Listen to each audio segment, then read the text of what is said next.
Hi teacher, today we are going to talk about Iko Tanaka, and I will talk about his biography and some things that he did in the past. Well, who was Iko Tanaka? Iko Tanaka was a famous graphic designer. He was born in Nara, Japan in 1930, and when he was a child he studied arts and he participated in theater workshops. In 1963, he established a design studio in Tokyo. Iko Tanaka took simple shapes and patterns of all arts, and he usually used geometric shapes to do his job. Iko Tanaka designed posters, logos, packaging, and annual reports. And personally, I think that he has a unique style because he mixed his culture and geometric shapes. And nowadays we can learn too much about his job because he didn't need a lot of colors or a lot of things to create a good design. And that's all. Okay, and Iko Tanaka and Gray in the history of graphic design. He left graphic works with significance in the history of the graphic design. His work contributed to spread Japanese culture around the world with a mixture of respect of the millenary Japanese traditional with the most modern trend of the Western graphic design. Tanaka is known world his work as a poster designer, and don't he work in their feature much as packagings, scenography, and incorporate the images and as world. For Iko Tanaka, design must be adapted to a specific assignment to the project. One of his bases is the project the subject with an open mind, try to meet the specific needs of the client. Despite the speed of the respect of the client, Tanaka delivered a unique and easily reconcilable slide over time. This is example like this.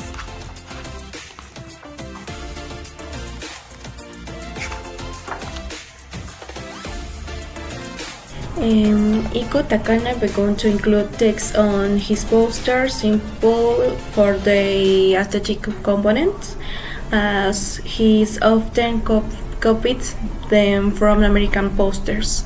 Eventually, he included Japanese characters to include the dual function of the letters aesthetic and informative.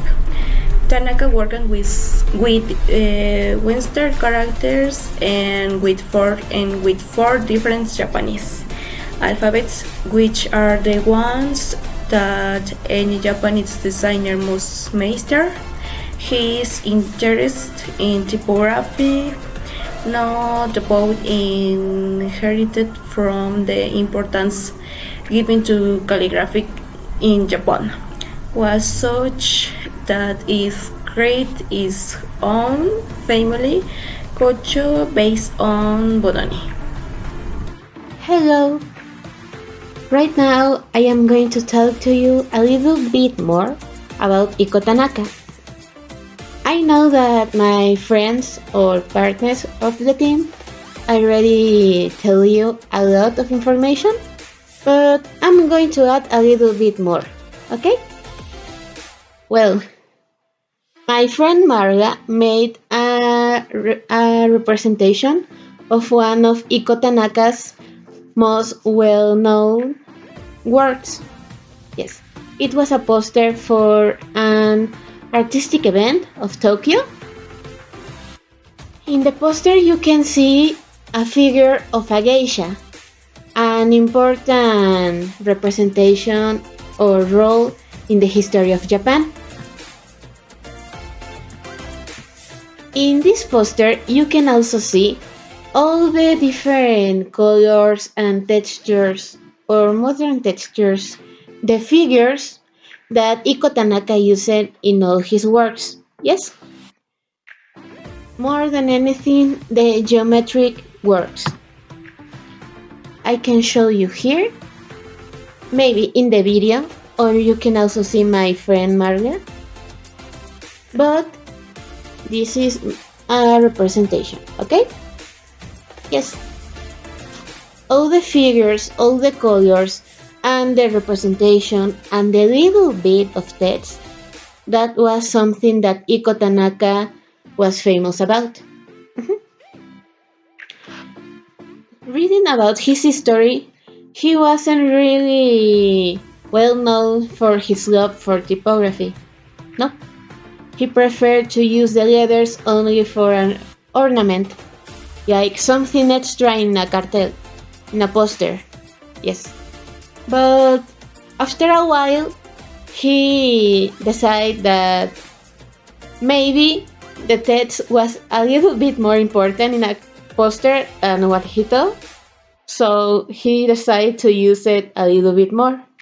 And yes, his words become more formal and more interesting because he rediscovered his style and found a balance between image and text, the pictures and the information.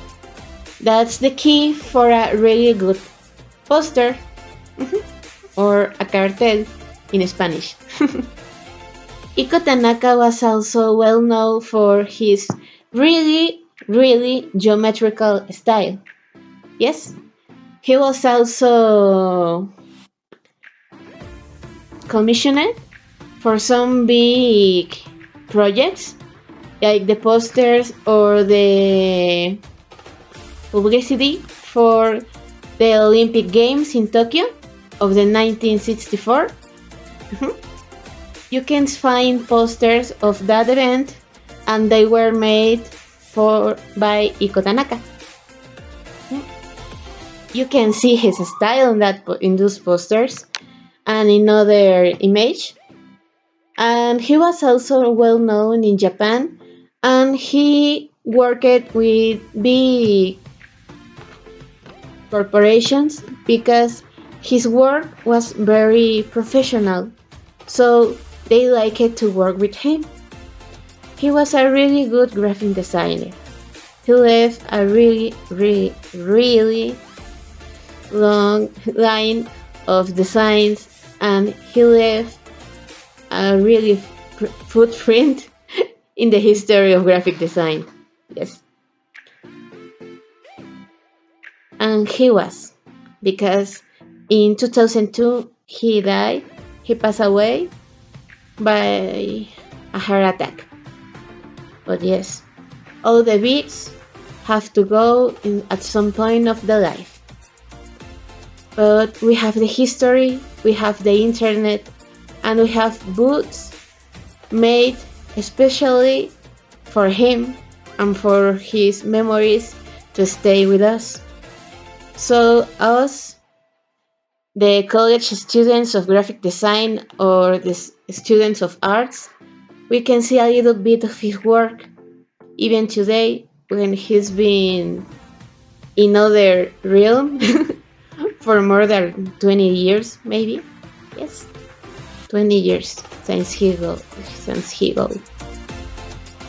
In conclusion, that's all I have to say about Iko Tanaka.